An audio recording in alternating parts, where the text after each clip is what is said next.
dowladda federaalka Soomaaliya ayaa xoogga saaraysa dhismaha ciidamada qalabka sida ururka 89aad saadka ciidanka xoogga dalka waxaa la siiyay tababar adag oo u socday muddo 3 bilood ah madaxa hoggaanka saadka ciidanka xoogga dalka General Maxamed Maxamuud Garabey waxa uu sharaxay tababarka nuucu ahaa iyo waxyaabaha laga filanayo ururka 89aad ee ciidanka 3 bilood ama 9 cashay la soo dhaafay oo soo maray ku saabsanaa asaasiyadii amartay ee ahaa in ciidamada xeriyahooda lagu tababaro oo ay qaataan asaasiyadii dishibliinkii xerajoogii iyo jimicsigii iyo instruksiyoonkii iyo hanaankii xerajoogaba in amartay annagoo amarkaas tixraacayna fulidaynana ciidanka saadka ilaalada hoggaanka saadka ururka 89aad ee saadka wuxuu nasiib u yeeshay isagoo kaashanaya hoggaanka tababarka ciidanka xoogga dalka Soomaaliyeed programmada iyo barnaamijyada u degsan annagoo kaashanayna waxaan soo qaadanay barnaamijkii tababarada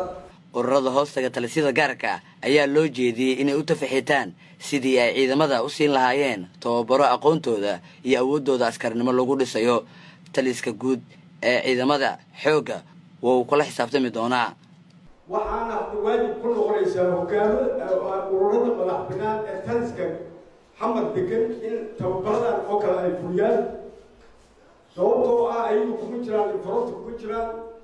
ciidankan aasaadkiisa hadda waxaa tababarkan dhamaystay hal horeyna koorsooyin badan oo macal qeybaha kala soo qayb galeen sida hadda idinku tusaaya meeshaan ayay mataqaana ay u soo qaateen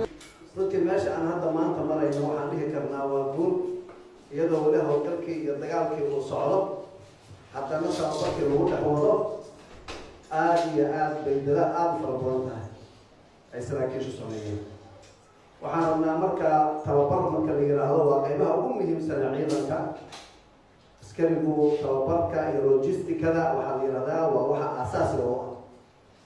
in tababar la siiyo raashin iyo cunana uu helo ciidanka hadda tababarka halkaan ku fulinayayna aada u wanaagsanaayeen waxa uu la dardaarmay ciidamadii tababarka la siiyey kuna ammaanay dhabar adeegii ay muujiyeen taliyaha ciidanka xoogga dalka Sareegaas Cabdiweli Jaamac Xuseen Gorod isagoona si gaar ah ugu ammaanay macallimiintii tababarka bixisay tababarku muxuu ahaa